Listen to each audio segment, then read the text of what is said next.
So in the present video, I'll try to cover wireless LAN.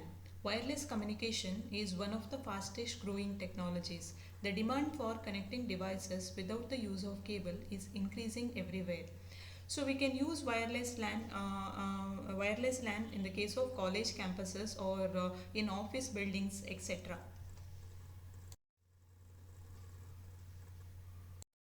So we'll take architectural comparison between wireless and wired LAN.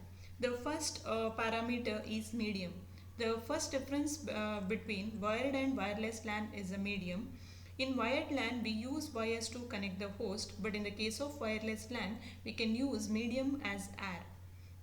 So the transmission of data can take place by considering air as medium. So next we'll take the second parameter as host. So in the case of wired LAN, a host is always connected to its network at a point with a fixed link layer address related to its network interface card or NIC. So always in the case of wired LAN, the host is attached to the network. That is, physically there is a connection from the device to with the network. Of course, a host can move from one point in the internet to another. But in the case of wireless LAN, host is not physically connected to the network. So next parameter is isolated LAN. The concept of wired isolated LAN also differs from that of wireless isolated LAN. A wired isolated LAN is a set of hosts connected via a link layer switch, and such kind of network is called as ad hoc network in wireless LAN technology. So we can observe that we are having four diagrams. Here the first one is isolated LAN, which is wired one, and the second one is wireless network, that is ad hoc network in the case of LAN technology. And the third next two diagram shows wired and wireless LANs. So in the case of wired LAN, we can observe that there is a centrally connected switch to which all the devices are connected. The second one is wireless LAN, in which we can observe that there is a single access point, which is connected to the wireless LAN, which is connected to the infrastructure, and the connection to the wired infrastructure such as internet. Internet is done via a device called as access point. So the communication will be done using AP, that is access point. Note that the role of access point is completely different from the role of link layer switch in wired environment. An access point combines two different environment together, one wired and one wireless. Communication between AP and wireless host occurs in a wireless environment, and communication between AP and infrastructure occurs in a wired environment. The access point it behaves as wired as well as wireless communication, and within the network it behaves as wireless communication, but while connecting with the infrastructure there is a physical path, that is nothing but wired architecture. Connection to other networks. A wired LAN can be connected to another network or an inter-network, such as the internet using a router. A wireless LAN may be connected to a wired infrastructure network, to a wireless infrastructure network, or to another wireless LAN also. So next is characteristics, which is very important. The first characteristics is attenuation. Attenuation is nothing but the strength of electromagnetic signal decreases rapidly because the signal disappears, because of signal disperses in all the directions. So that means the strength of electromagnetic signal decreases rapidly. The next characteristics is interferences. That is another issue is that a receiver may receive signal not only from the intended sender but also from the other senders. So that is nothing but interference. Multipath propagation. The receiver may receive more than one signal from the same sender because electromagnetic waves can be reflected back from obstacles such as walls or else ground or else any kind of an objects. So that is multipath propagation. So the receiver may receive more than one signal, that is more than one signal at the receiver side. So next characteristics is error.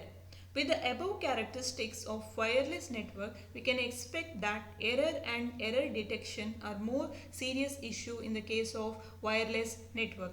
So we can adopt the concept of signal to noise ratio in order to identify how the errors can be detected and how the errors can be corrected, and can we adopt retransmission concept in the case of wireless network or not. So in the case of if suppose any error has been occurred, so there is a major challenge to detect how we can correct those errors. Either the retransmission concept can be adopted like that. So next is access control. So in the case of access control,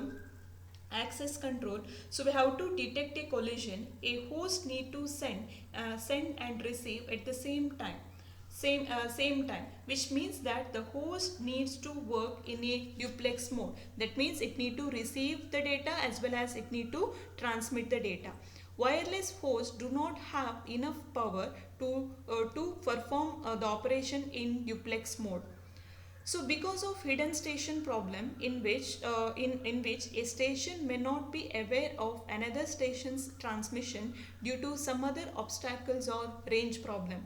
So the hidden station problem means the current station will not get the idea about the other stations are transmitting the data or not.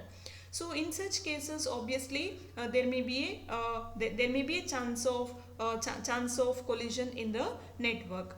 So suppose the station B has a transmission range shown in the diagram, and every station in this range can hear any signal transmitted by station B. Station C has a transmission range shown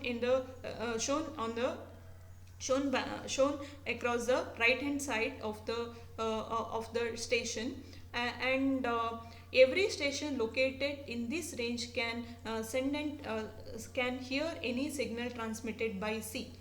Station C is outside the transmission range of B. That means C, the station B and C are not in each other's range. So suppose B is sending the data, C cannot identify whether B is sending the data or not. Similarly, suppose B is sending the data, C cannot get the notification regarding station B's statistics. So likewise, the station B is outside the transmission range of C. Station A, however, it is in area covered by both B and C. That means A can hear any signal which is sent from B as well as C. In figure also shows that the hidden station problem may also occur due to an obstacle. Assume that station B is sending data to station A. B is sending the data to station A. In the middle of this transmission, station C also has data to send to station A. Even B is sending the data to A, C is also sending this data. C also has some data to send to A. However, station C is out of B's range and transmission from B cannot reach C. Therefore, C thinks that the medium is free and it will transmit the data. So because of this problem, hidden station problem, we can clearly say that there may be a chance of collision in the network. So the last problem is the distance between stations can be great. So if the distance between the stations are more, the signal within the network cannot reach to the other stations. So the stations at one end from hearing a collision at the other station. To overcome the above problem, so we can use carrier sense multiple access with collision avoidance concept for wireless LANs. So as I explained before, the first access control problem is to detect the collision, and the second problem is because of hidden station problem. The last is distance between the station if it is more. So the signals cannot be transmitted very easily if the stations the distance between the stations if it is more.